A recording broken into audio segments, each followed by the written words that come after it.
선지자 외침의 내용을 우리는 접하게 됩니다. 요엘이라고 하는 뜻은 여호와께서 신이시다 이런 뜻입니다. 여호와께서 신이시다. Jehovah is God 이랬습니다. 여호와께서 신이시다. 이 요엘 선지자가 언제 정확하게 활동했느냐 하는 것에 대해서는 기록이 없지만 학자들에 의하면 주전 837년부터 활동을 시작했던 남유다 왕 요아스 시기에 통치한 것으로 이렇게 이해하고 있습니다. 전체적으로 주석가들이 주전 한 830년경 남쪽 유다를 위해서 사역하였던 선지자로 여겨지고 있는 것입니다. 그러면 우리 호세아서, 아모스서 이렇게 하는데 아모스보다 더 앞선 시대임을 알게 됩니다. 그래서 소선지서 12선지서가 있는 선지자들이 있는데 그 선지자들의 이른 초기의 선지자라 이렇게 여겨집니다. 이 선지자는 남유다를 깨워서 여호와께로 돌아가게 하려고 하는 것이 그의 중심 사역이었습니다. 죄 가운데 있었던 남유다를 일깨우고자 했던 것입니다. 이 요엘서는 크게 둘로 나뉘는데 2장 17절까지 1장 1절부터 2장 17절까지가 전반부고 2장 18절부터 마지막까지가 후반부인데 전반부의 내용은 메뚜기 떼로 말미암아서 그리고 19절에서 언급하고 있는 한재로 말미암아서 이스라엘이 남은 것이 없을 정도로 대대적으로 파괴를 당했는데 그것이 여호와로부터의 심판의 전조이다 라고 하는 점을 1장 1절부터 2장 17절까지 언급하는 내용입니다.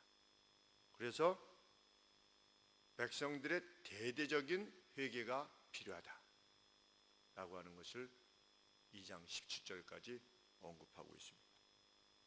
후반부의 내용은 만일 회개하고 돌아서면 우리가 늘 고려하듯이 하나님께서 메뚜기 군대를 멸하실 것이며 이른 비와 늦은 비를 한재 대신에 주심으로 다시금 그 땅에 부유한 추수와 복을 수여할 것이다. 이것이 그 2장 18절 이하의 내용입니다. 그래 앞쪽은 회개해라. 뒤쪽은 회개하면 하나님께서 이렇게 하실 것이다. 하고 하는 두 큰 구조로 나눠지고 있습니다. 그리고 2장 17절, 18절부터 시작되어서 하나님께서 그 땅에 이른 비와 늦은 비를 주셔서 풍성한 복을 수여할 것이다 라고 하는 것은 어떻게 보면 약간 그 단기적인 예언이지요. 선지적 내용인데 지금 이러이러한 재난을 당하고 있지 않느냐, 이런 재난은 하나님의 크신 하나님으로부터의 여호와로부터의 재난의 전조다. 그러니 빨리 회개해야만 된다. 그러면 다시금 하나님이 유다를 돌아보실 것이다.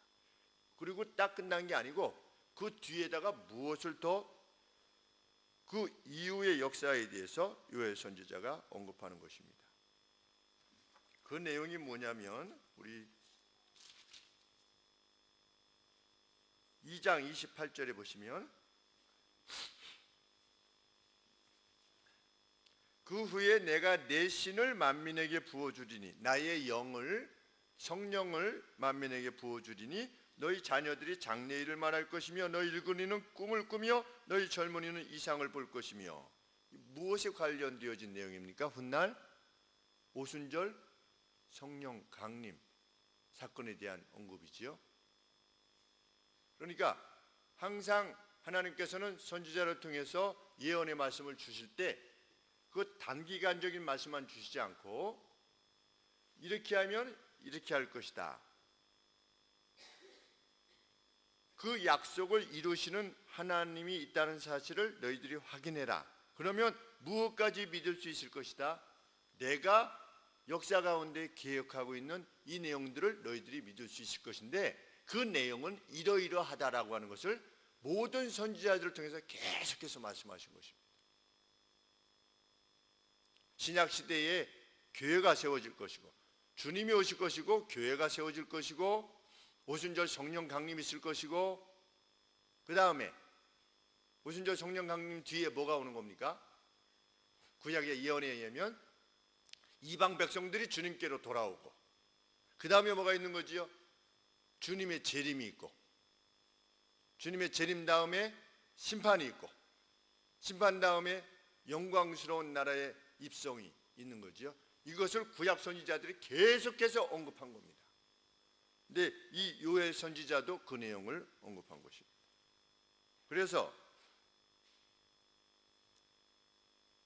하나님께서 하나님의 영을 그분의 영을 모든 육체에 부어주시고 이방 백성들까지도 그 다음에 하나님의 백성들을 흩었던 모든 나라들에 대한 심판이 이루어질 것이다. 요엘 선지자가 이 뒤쪽 보면 그렇게 언급하고 있는 것입니다.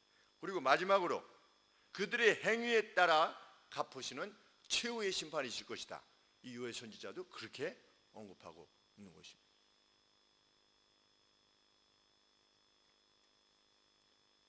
본문으로 들어가 보시면 2절 말씀부터 시작하시는데 먼저 다뤄야 될 것은 4절 말씀에 언급되고 있는 그 메뚜기 떼가 이게 풍유적인 것이냐 어떤 그 비유적인 어떤 적들이 쳐들어온 것을 메뚜기 떼가 왔다라고 해가지고 그렇게 풍유적으로 표현한 것이냐 아니면 문자적인 메뚜기 떼냐 라고 하는 것에 대해서 카일과 델리츠라고 하는 주석의 내용을 살펴보니까 어떻게 보면 이게 막 우리 적군이 많을 때 메뚜기 떼라고 하는 표현을 쓰지 않습니까? 그들 앞에서 우리가 메뚜기 떼와 같습니다. 아니, 그들이 우리에 비하면 그들의 수가 메뚜기 떼 같습니다. 이런 표현들이 성경에 있는데 그런 메뚜기냐 아니면 진짜 메뚜기냐. 그런데 요에서 전체의 내용을 읽어보면 대량 학살에 대한 내용이 없어요. 만약에 그 군대가 실제적으로 이방의 군대인데 수가 많다고 해서 메뚜기 떼라고 표현을 했다면 그들이 들어와서 끼치는 영향들이 무엇이겠습니까? 다 죽이는 거지요. 그러니까 대량 사륙, 학살, 들어와서 너희의 어린 것들을 다 죽일 거다, 뭐 반석에 매어 칠 거다 이런 내용들이 있어야 되는데 그런 내용은 하나도 없어요. 그리고 무슨 내용만 주로 있냐면 그 푸른 나무들을 다 갉아먹을 거다. 그래서 밀도 다 없어질 거다. 포도나무도 다 갉아 없을 거다. 무화과나무도 없어질 것이다. 그리고 그 뒤쪽에 19절에 보시면 여호와여 내가 주께 부르짖으오니 불이 거친들의 풀을 살랐고 한재가 심해서 비가 안 온 겁니다. 불꽃이 밭의 모든 나무를 살랐습니다. 마치 불같이 한재가 임한 거죠. 어떤 그 뭐라고 그러냐 스콜치라고 이렇게 표현이 되어 있는데 이게 막 내리쬐는 아주 강렬한 태양이 내리쬐 가지고 그 밭에 있는 모든 작물들을 그냥 죽이는 것을 말씀하시는데 이것을 비춰보면 이 메뚜기 떼가 문자적인 메뚜기 떼로 우리가 이해함이 더 개연성이 충분히 있다라고 예시를 해놓은 것을 보게 되었습니다.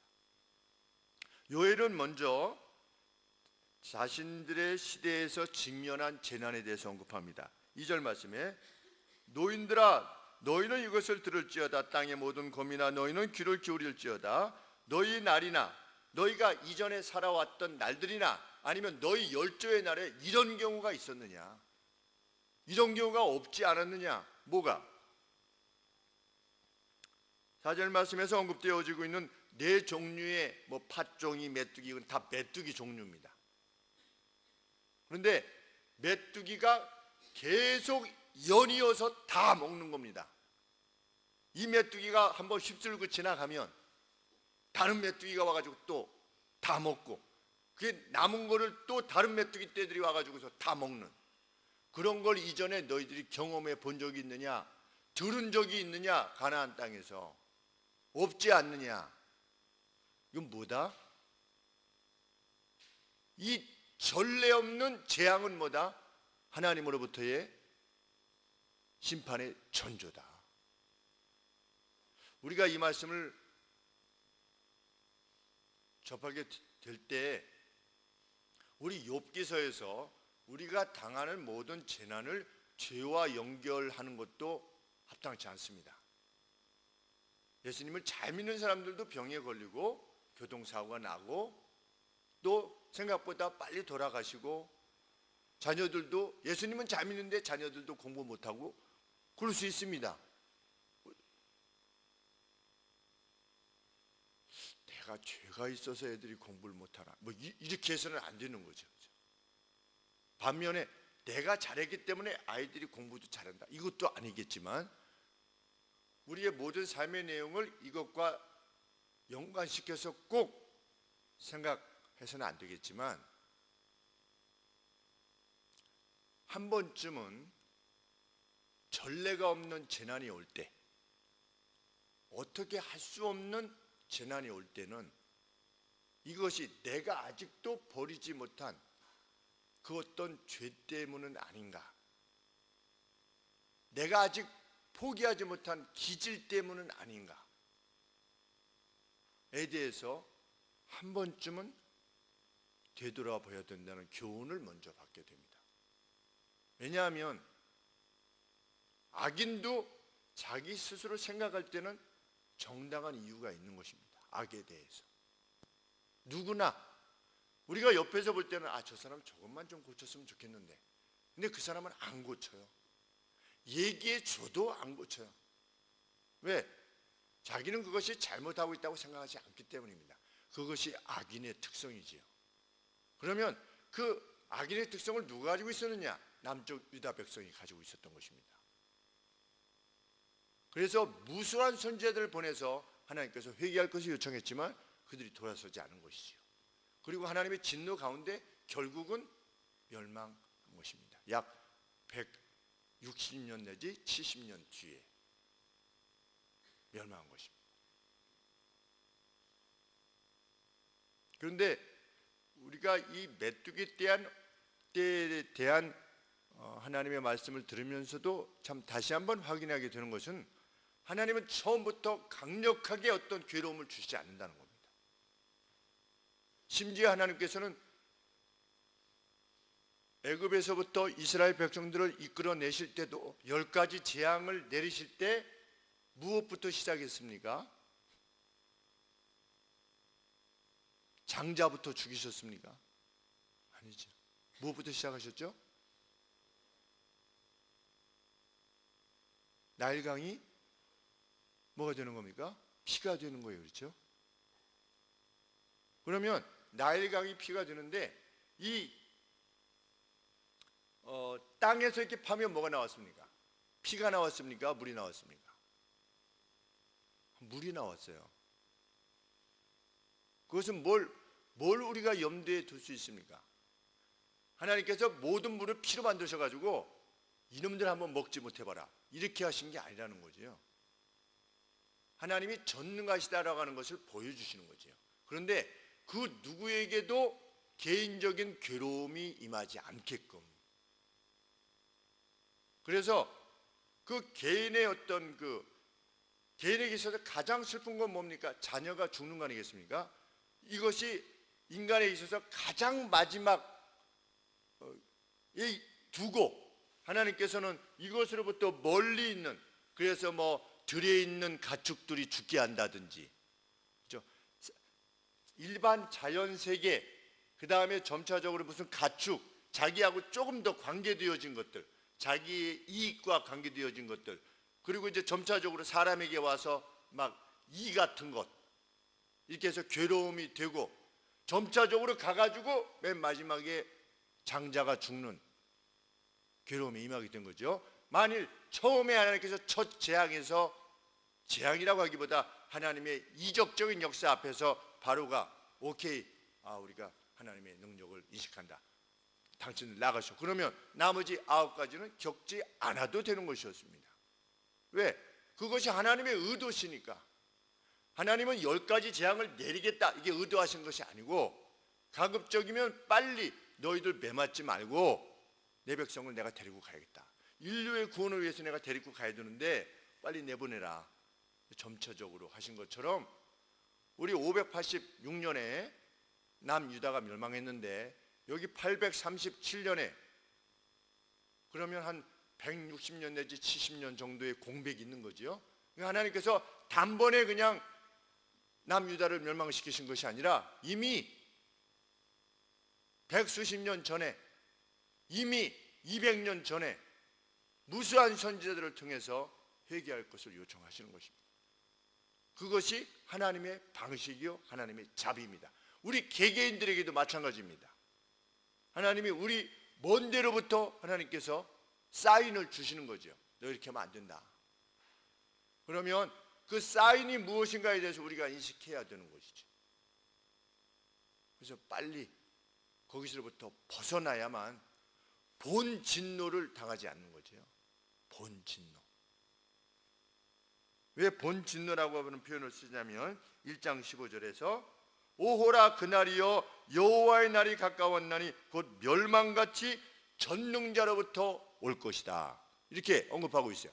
이미도 어떤 상태인데 메뚜기가 다 먹었는데, 그리고 이 비가 안 와가지고 한지 때문에 그냥 불타는 한증막 같은, 그래서 씨를 뿌려도 나지 아니하고 다 밑에서 썩어버리는 그러한 상황인데 선지자가 뭐라고 그러냐면 오호라, 이게 전조라는 거지요.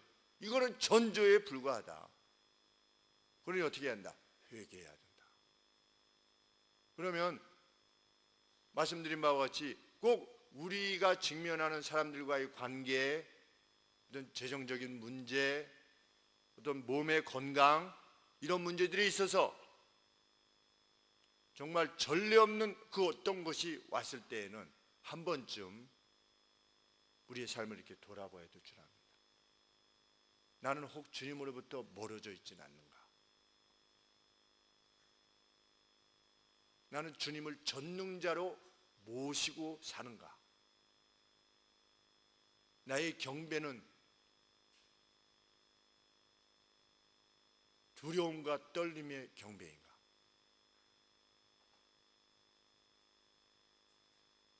우리의 경배는 주의 전에 나올 때 우리의 발을 삼갈 수 있는, 우리의 발을 삼가는 그러한 경배인가? 살펴야 되는 것이죠.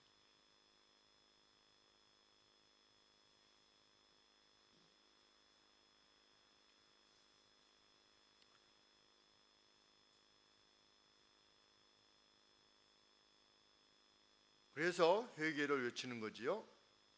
5절 말씀에 누구에게 먼저 회개를 외칩니까? 무릇 취하는 자들아, 술 취한 자들아, 술 취한 자들아, 너희는 깨어 울지어다.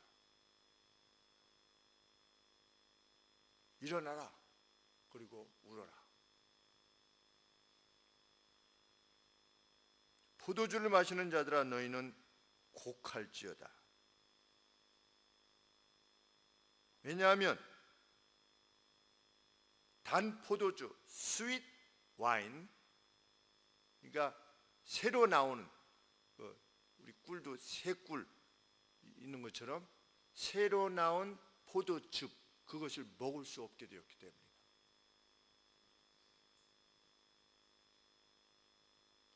너희 술 취한 자들아, 너희가 단 포도주를 너희가 먹지 못할 것이다. 술 취한 자들에 대한 그것을 회개하라는 말씀이지요. 제일 먼저 이것을 언급하셨다는 것이 참 특이합니다. 그렇죠? 우상 숭배가 아니고 술 취한 자들이요. 성경에 술 먹지 말라는 말, 술 취하지 말라고 그랬지. 여기도 드렁커예요. 그러니까 술을 취한 건 아니죠. 그 포도주를 먹지 말라 이건 아니지요. 드렁커는 왜 문제가 되는 겁니까? 왜 술 취한 자들이 왜 문제가 되는 거지요?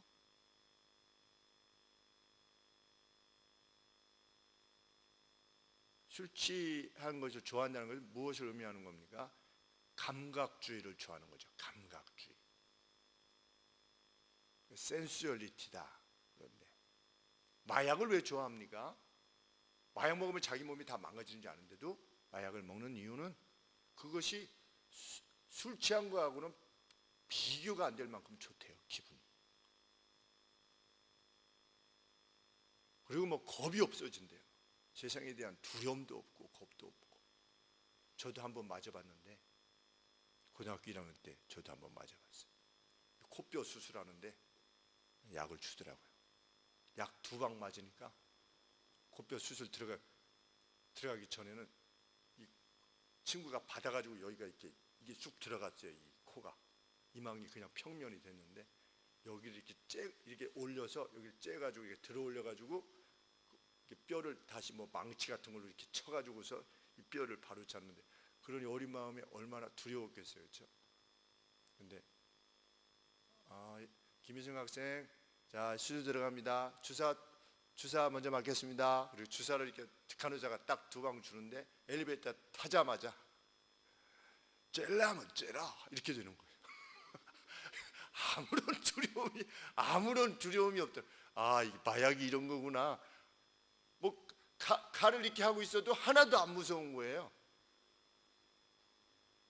그래서 사람들이 이런 걸 맛보려고 이렇게 마약 신경안정제를 사용하는구나.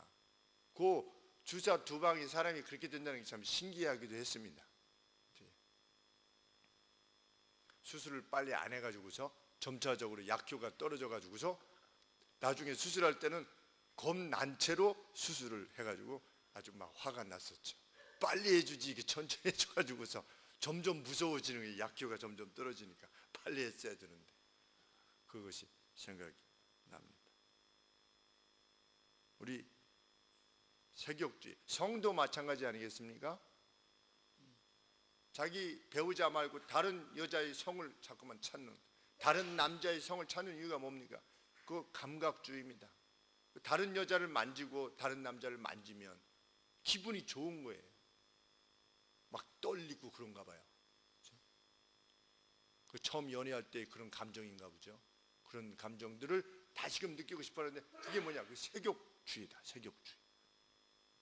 센스를, 어떤 감각을 만족시키려고 하는 그거.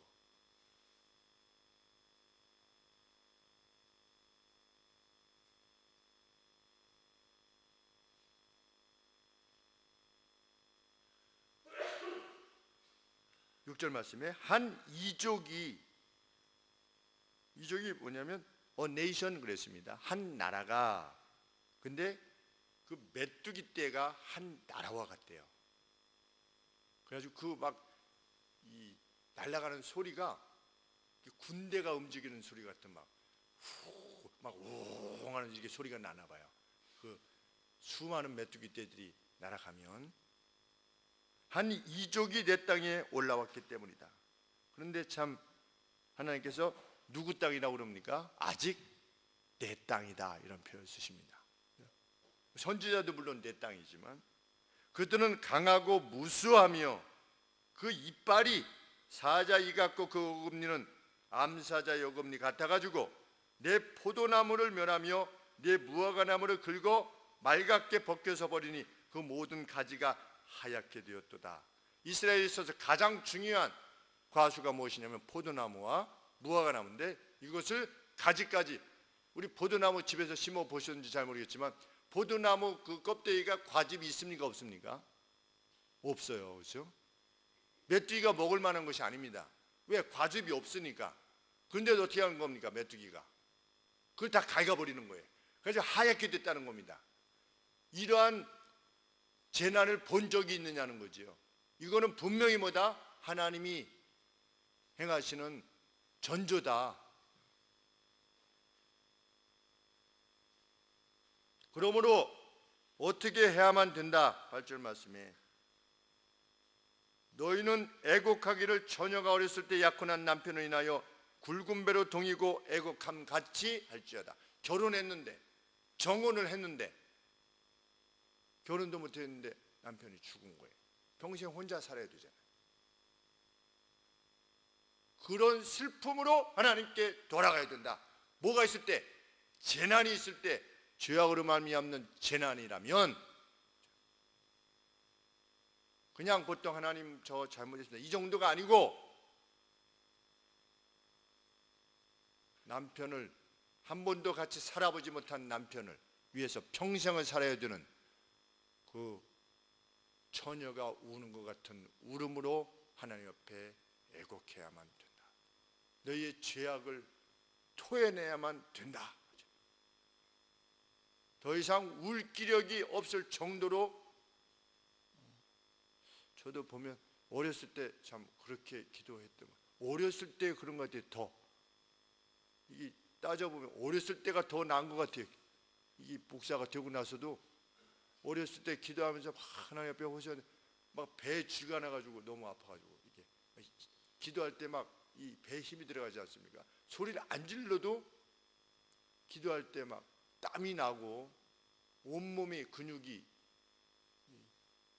쓰이게 되지요. 애절한 기도는, 그것이 소리를 내든 안 내든 간절한 기도는 막 복받치는 그 울음이 있지요. 그 죄악으로 말미암는 그 울음이 있습니다. 애곡이죠, 애곡.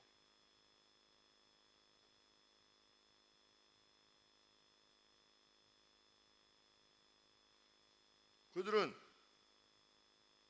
무엇을 위하여 그렇게 울어야 되는가? 9절 말씀에 소재와 전제가 여호와의 전에서 끊어졌고 여호와께 수종드는 제사장은 슬퍼하도다. 하나님께 태워드리는 소재와 쏟아드리는 전제가 여호와의 전으로부터 그쳤음을 슬퍼하기 위하여서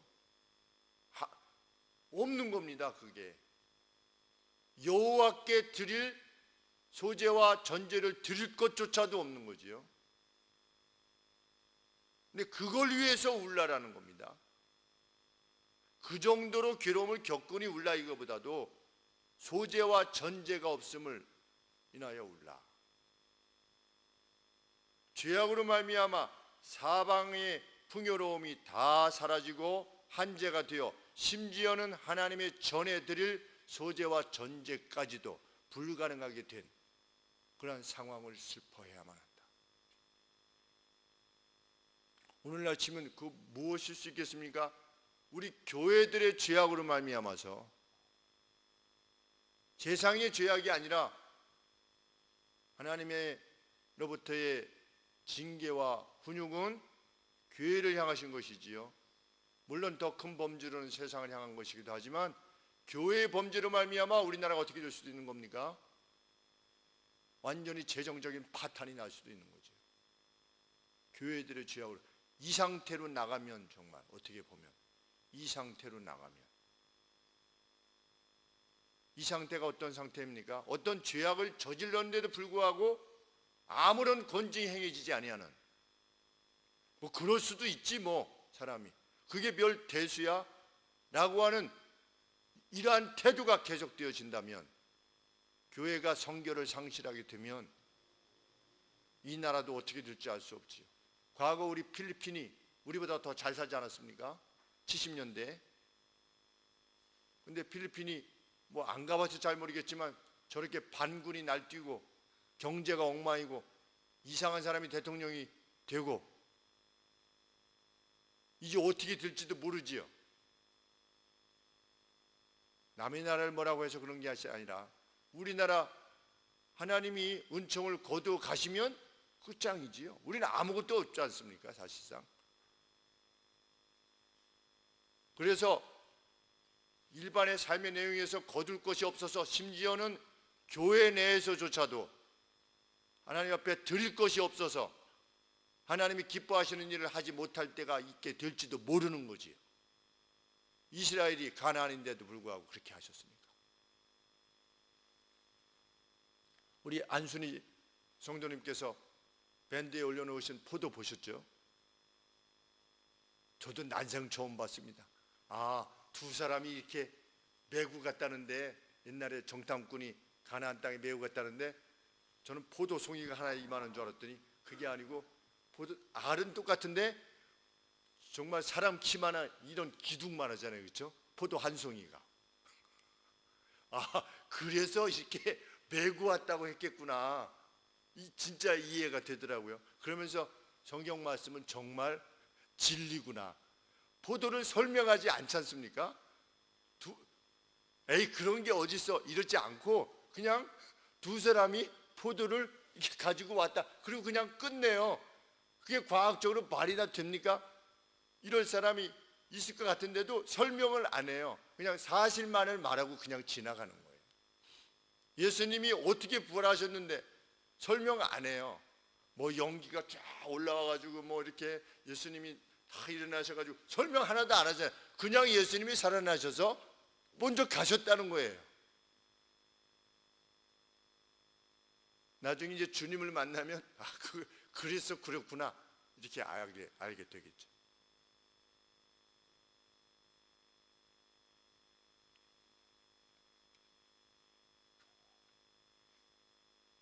(10절) 말씀에 밭이 황무하고 토지가 처량하니 곡식이 지나여 새 포도주가 말랐고 기름이 다하였도다. 갖다 드릴 게 없는 거지. 그 제사 드릴 수 없음이 무엇에 대한 증거라는 겁니까? 이것이 하나님의 진노다 라고 하는 것이 증거라는 거죠.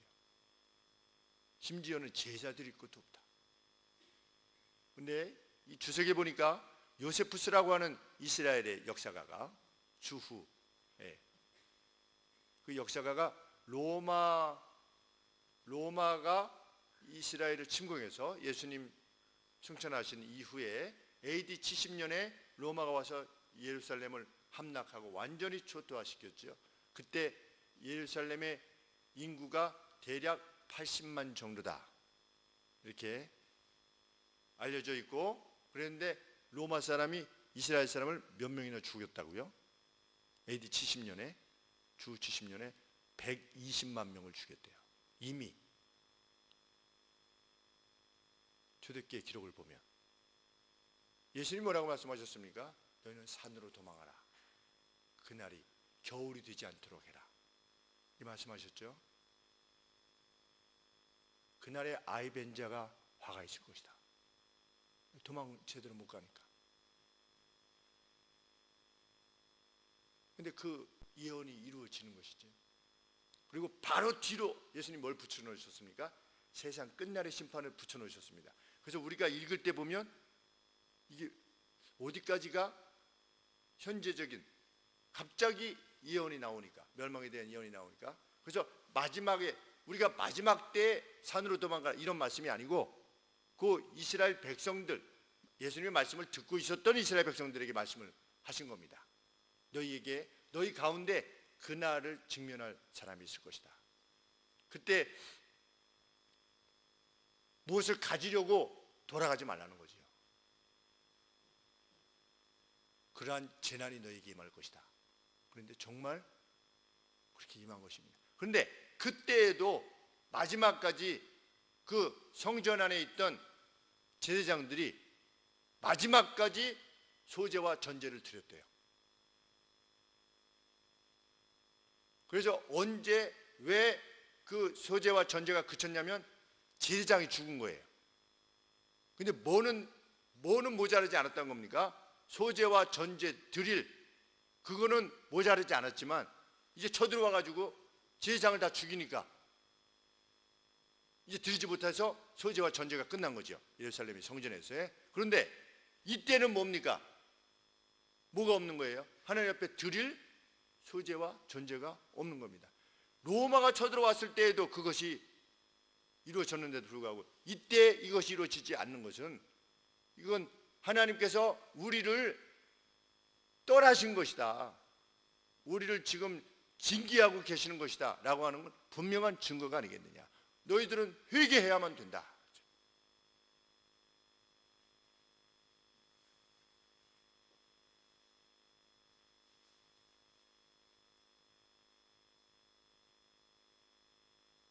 11절 말씀에 농부들아 너희는 부끄러워할지어다. 이 부끄러워할지어다는 뭐냐면 이 단어가 부끄러움으로 말미암는 창백한 얼굴을 말한답니다.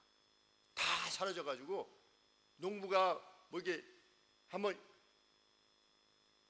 전에 그 논에 이 물줄기가 논 쪽으로 향해 자기 논 쪽으로 향해 가지고 그 퇴적물이 자기 논을 그냥 휩쓸고 갔을 때 그 농부가 나와서 자기 논을 보면서 이런 표정을 진 거죠. 저기가 저희 논이었습니다. 그런데 그냥 이 쓸려 내려온 게 확 덮어가지고 그게 논이었는지 아닌지도 모르는 그런 상황. 그 상황이 이런 것입니다. 농부들아 너희는 창백해 할지어다. 포도원을 다스린 자들아 굳걸지어다. 이는 밀과 보리 연고라. 가장 중요한 소산이었답니다. 소산이랍니다. 이스라엘의 밀과 보리가. 그런데 밭의 소산이 다 없어졌음이로다. 포도나무가 시들었고 무화과 나무가 말랐으며 석류나무와 대추야자와, 우리 대추나무라고 했는데 우리 대추가 아니라 대추야자래요. 대추야자와 사과나무와 및 밭의 모든 나무가 다 시들었으니 이러므로 인간의 희락이 말랐기 때문이다. 근데 인간이라고 했는데 children of man 그러십니다. children of man, 사람들의 자녀들의 기쁨이 말랐다. 왜 그런 표현을 썼을까요? 우리 시리아 난민 수용소에 보면 어떻습니까? 이제 취재가 이렇게 가면 어린아이들 어떻게 합니까? 취재진이 가면 그 어린아이들 어떻게 하죠? 막 좋아서 막 지금 난민 캠프에 들어가지고 엄마 아빠는 어떻게 하루 배고파서 살 것이냐 이러고 있는데 어린아이들은 그것에 그렇게 저가지 않는 거예요. 그래서 막 좋다고 막 이렇게 해요. 그게 어린아이의 기쁨이죠. 근데 남유다에 무엇도 그쳤다? 어린 자녀들의, 사람의 자녀들의 기쁨도 그쳤다. 그렇게 보지 않느냐? 그런데도 안 돌아선 겁니다. 깨닫지도 못하고. 죄악이라는 것은 이렇습니다. 정말 누구의 죄악이 아니라 내 자신의 죄악에 대해서 그렇지요. 남의 죄악은 잘 보죠. 우리가 남의 죄악은 참 잘 봐요. 아주 그 본능적으로 남의 죄악은 잘 보게 되어 있습니다. 그런데 자기 죄악에 대해서는 관대합니다. 자기의 게으름에 대해서는 관대하고 하나님께 대한 자기의 소홀함에 대해서는 관대하죠.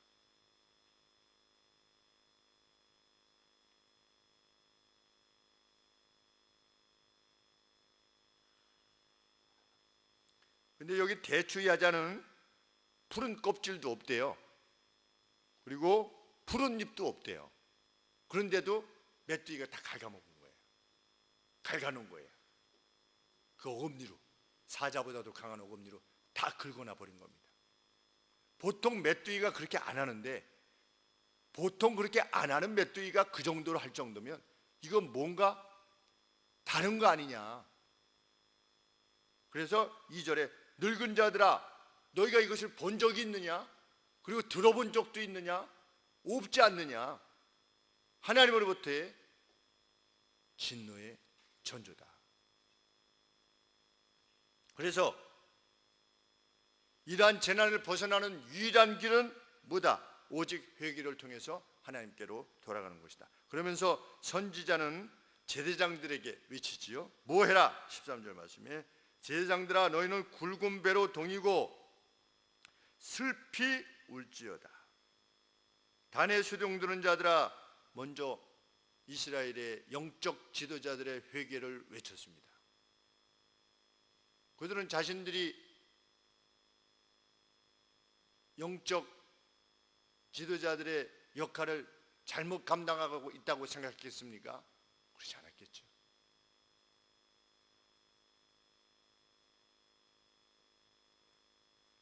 너희는 와서 굵은 배를 입고 밤이 맞도록 누울지어다. 이는 소제와 전제를 너희 하나님의 전에 드리지 못함이로다. 먼저 하나님의 일에 수종되는 이들의 회개를 외친 것입니다. 너희가 하나님 앞에 온전한 예배를 위해서, 제사를 위해서 너희가 힘을 다하고 있냐? 참 두려운 말씀입니다. 저에게도. 너는 예배 전에 목욕 재개하느냐? 우리가 주일날 오기 전에 몸을 깨끗이 하고 오지요.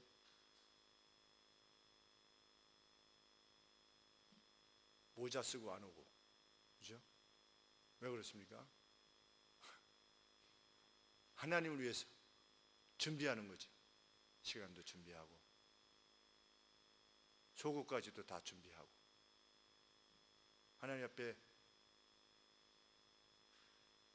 준비된 마음으로 오려고.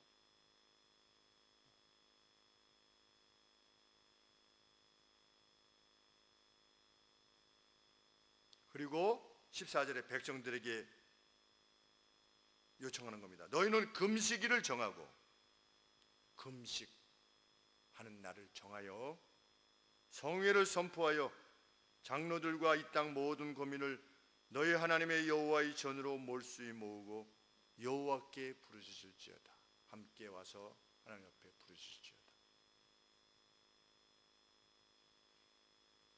왜? 15절 그날이 두렵기 때문에. 회개하지 아니하면 오호라 그날이여 여호와의 날이 가까웠나니 곧 멸망같이 여호와께서 이르리로다. 이 전조를 보여주시는데도 불구하고 회개치 아니하면 진정한 멸망이 올 것이다 라고 했는데, 정말 586년에 남유다가 완전히 멸망한 것입니다. 그리고 의인이었던 다니엘도 그때 606년에 1차 침공 때 사로잡혀갔고, 다니엘의 세 친구도 1차 침공 때 바벨론의 느부갓네살 왕의 침공에 의해서 사로잡혀 갔던 것입니다. 많은 의인들도 사로잡혔던 것이죠. 그런데 다니엘서를 통해서 하나님이 말씀하시고자 하는 것은 무엇입니까? 너희가 회개하라고 했는데 회개하지 않았구나. 내가 너희를 멸할 수밖에 없다. 그러나 너희가 멸망당한 것은 내 힘이 부족해서가 아니라는 것을 나는 너희에게 보여주마. 누굴 통해서? 내 뜻을 실행하고자 했던 다니엘과 다니엘의 세 친구, 그들의 삶 가운데서 나는 능히 누구를 다스릴 수 있다. 너희를 멸망시킬 느부갓네살 왕 내 휘하에 있다 라고 하는 사실을 다니엘서를 통해서 드러내 보여주신 것이죠. 그리고 그것이 진실한 사실이며 내가 유다에 대한 계획은 이러이러하다 라고 해서 7장 이하에 계속해서 하나님께서 구약의 계시록을 기술해 놓으신 것입니다. 앞으로 세상이 이렇게 될 거다, 이렇게 될 거다, 이 왕이 올 거고 그 다음에 이 왕이 올 거고 이렇게 올 거다. 그런데 정말 우리가 다니엘서를 살펴보셨듯이 그렇게 이루어진 것입니다. 역사 가운데. 앞으로 쓰나미가 올 것이다. 그렇죠? 경고를 하는 거죠. 쓰나미가 와서 휩쓸어 버릴 것이다. 우리는 더 이상의 재난이 없을 정도로 우리에게 재난이 올 때는 그거는 하나님께로 돌아오라고 하시는 하나님으로부터의 경고의 사인일 수 있다는 사실에 대해서 귀를 기울이셔야 될 것입니다. 진실로 그러합니다. 우리가 버리고 있는 것은 있지 않는가? 그리고 우리가 잊고 있는 것은 있지 않는가? 우리가 하나님의 일에 대해서, 하나님이 원하시는 뜻에 대해서 소홀히 대하고 있는 것은 있지 않는가? 어떤 성도님이 그렇게 말씀하셨습니다. 죄 가운데 오래 있으니 6, 7개월 동안 있으니 죄에 대해서 무감해지는 것을 느꼈습니다. 그랬습니다. 처음에는 괴롭지만, 하나님의 사람으로 죄를 짓는 것이 괴롭지만 그것이 지나고 거듭되면 그것이 무감해져서 화인 맞은 양심처럼 더 이상 어찌할 수 없는 심령이 될 수 있음을 우리는 기억해야 될 것입니다. 우리가 버리지 않고자 하는 악한 습관은 또한 무엇일 수 있는가에 대해서도 감사한 것은 하나님은 언제든지 회개하여 돌아서면 이른 비와 늦은 비를 주시는 분이시다. 다시금 그에게로 향하시는 분이시다 라고 하는 하나님의 말씀이 우리에게 더할 수 없는 용기가 되어주는 줄 믿습니다. 기도하겠습니다. 하나님, 우리에게 가장 선한 것들을 주시는 하나님 아버지, 때로는 우리가 악함 가운데 나오지 못하고 있을 때 아픔을 주시기도 하고 육체적인 병도 주시기도 하고, 그래서 우리를 깨우시기도 하고 재정적인 어려움을 주시기도 하여서 우리를 깨우시기도 하시는 주님의 사랑을 느끼게 됩니다. 아파봐야만 하나님이 주시는 은혜가 얼마나 큰 것인가를 더 깊이 찬양할 수 있고, 어려움에 직면해야만 하나님이 주셔왔던 그 은혜가 무엇인가를 깨닫게 되는, 그 은혜를 누리게 된다는 것을 저희들은 기억합니다. 하나님, 오늘 우리에게 버리지 못한 것이 있어서 그것으로 말미암아 직면하여 있는 어려움들이 혹 있지 않는가에 대해서 곰곰이 하나님의 말씀에 우리 자신들을 비추어 보는, 그리하여 하나님 제사를 회복하고 참 금식으로 성회를 선포하고 함께 간구하는 저희 귀한 교회가 될 수 있도록 도와주시옵소서. 예수 그리스도